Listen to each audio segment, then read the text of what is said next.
131 near I-196 when police say a Ford F-150 was the only vehicle involved. A 15-year-old female from Grand Rapids is still hospitalized in critical condition this evening.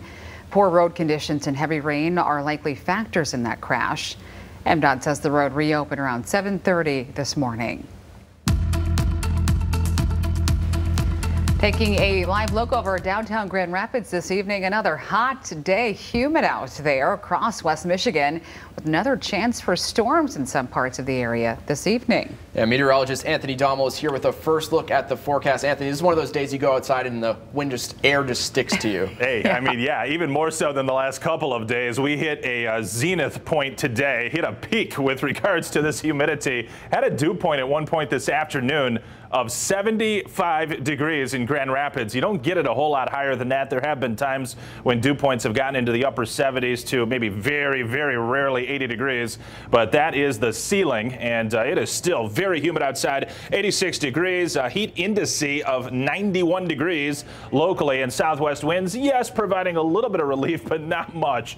10 to 15, even 20 miles per hour. Current observations out there, mid to upper 80s.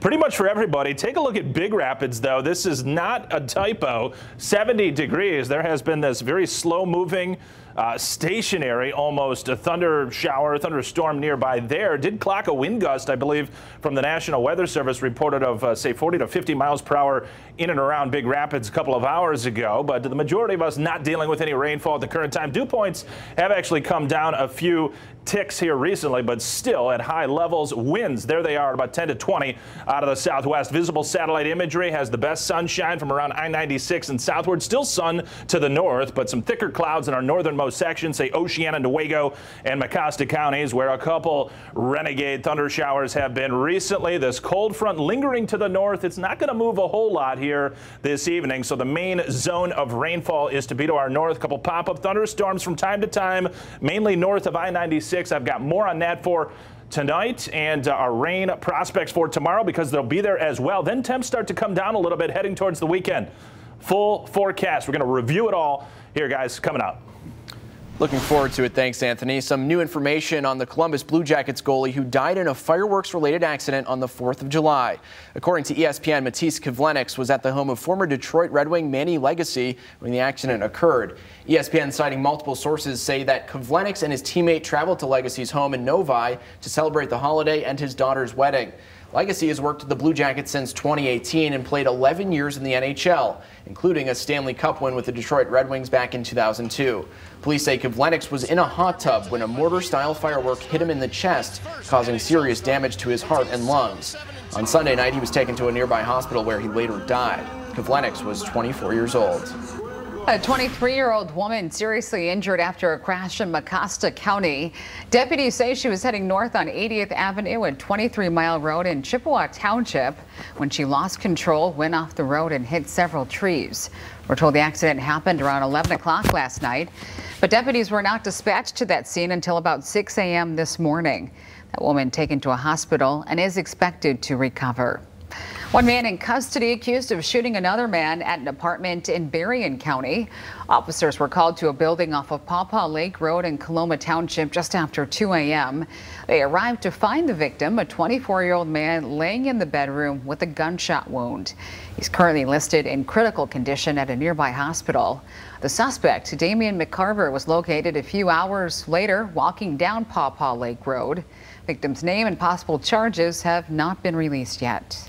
And an update on our reporting of a pride flag in downtown Ionia. City officials now saying the owners do not need a permit to hang it outside their business. The pride flag outside YCD Electronics received multiple complaints last month, but after a legal review, the city's attorney says they mistakenly classified the flag. And it's less than 16 square feet, meaning it's exempt from needing a permit as a temporary sign. City Manager Prisha Garland telling Fox 17 they've apologized to the owners for the inconvenience, adding that they're reviewing the sign ordinance to make things clearer and more consistent for everyone. Governor Whitmer was in West Michigan today to propose a major investment in local parks and rec facilities. Yeah, here's a look at how much she wants to spend and why she thinks it could help jumpstart the economy. Well, I feel like I stepped into an Ottawa County advertisement. A scenic backdrop for Governor Gretchen Whitmer in Grand Haven Tuesday to propose a massive $150 investment in local parks and rec facilities. This is a once-in-a-generation opportunity to make transformative investment in our outdoor spaces, and we ought to take it. The money would come from the billions in federal coronavirus relief funding the state has received and would be in addition to the $250 million the governor proposed spending on state parks and trails. Whitmer says it's a necessary investment for the health of our parks and our people. Parks bring us together. We saw through the pandemic how important it was to be able to get outside, to connect, to stay safe, to keep our sanity in insane moments, right? Our 10 million acres of public land are equally beloved by all Michiganders, regardless of geography or income or race or class or politics. And she believes the economy also stands to benefit from the boost in park spending. Ensuring that communities like this have the resources and support they need to emerge successfully from this pandemic is so important. Our outdoor recreation sustains 126,000 jobs and generates $4.7 billion in wages and salaries statewide. And unfortunately, over the last decade, we have not invested in our parks and recreation spaces at the level we should have been. Now, this is just a proposal. The Republican-led legislature will ultimately have to approve any spending plans, likely this summer. And a West Michigan theater is working to bring live performances back on stage. Our Lauren Cooper will take us inside the Kalamazoo State Theater with a look at how the group is preparing for its first show back on stage. Search and rescue efforts continue at the site of that collapsed condo building in Florida. These efforts getting more urgent as tropical storm ELSA barrels towards the state. Coming up, the latest on the complicated search for victims and the desperate search for answers. I've got the radar up and running. Not a whole lot in terms of aerial coverage of showers and storms, but there are a couple storms gathering out over Lake Michigan. I'll tell you where they track and take this forecast out into tomorrow. Some additional rain chances in there. Full details after the break.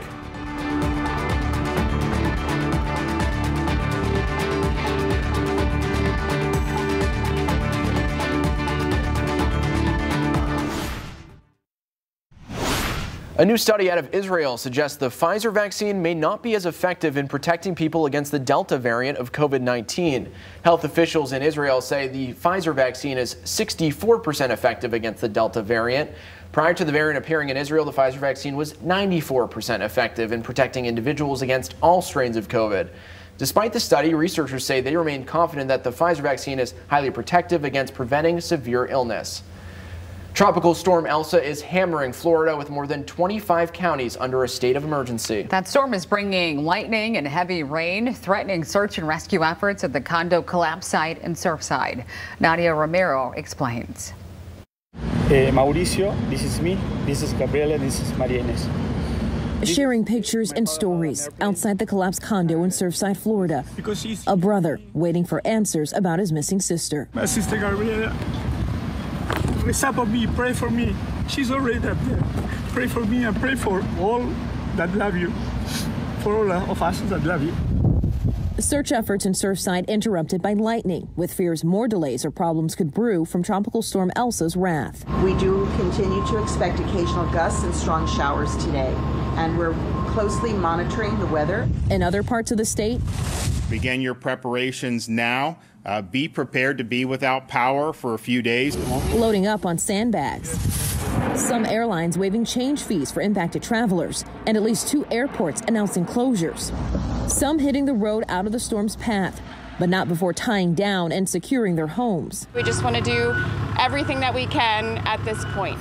Back at Surfside, it's all hands on deck, unless ELSA gets in the way. We now have our weather service embedded within our search and rescue teams to work closely to track for any changes that could impact the work to assure the safety of our first responders. Nadia Romero, Fox 17 News. At least 2 people were seriously hurt after a partial building collapse in Baltimore, Maryland. It happened around 10 this morning. Police say part of the under construction building came down, trapping at least 2 workers underneath the rubble. Both were rescued. One reportedly suffered serious injuries and the other one only minor. Building inspectors are now at the scene trying to figure out exactly what happened. And it's been 6 months since the January insurrection on the U.S. Capitol that left several people dead and over 100 injured. Since those riots on January 6th, the U.S. Capitol Police have increased staffing, bought more helmets, shields, and non-lethal munitions as well. Officers now training with the National Guard, and the department has a new critical incident response plan to coordinate with local, state, and federal law enforcement. Intelligence officials have also increased the amount of information they share with the department and other agencies. Hundreds of people, of course, arrested in connection with those riots. 11 are from here in Michigan. Carl Dretsch of Calumet was charged 14 days after the riots with violent entry and other crimes. Dretsch posted photos and video on social media during his time with the riots. Anthony Williams of Southgate arrested in March after an online tip to the FBI. He is charged with obstruction of an official proceeding, knowingly entering a restricted building, and violent entry into the Capitol. The most recent arrest came on June 30th, when, according to the FBI, Stephen Thurlow of St. Clair Shores was seen inside the Capitol in photos on his Facebook page and surveillance video. You can find the full list of Michiganders charged in connection with the riots right now on our website and mobile app.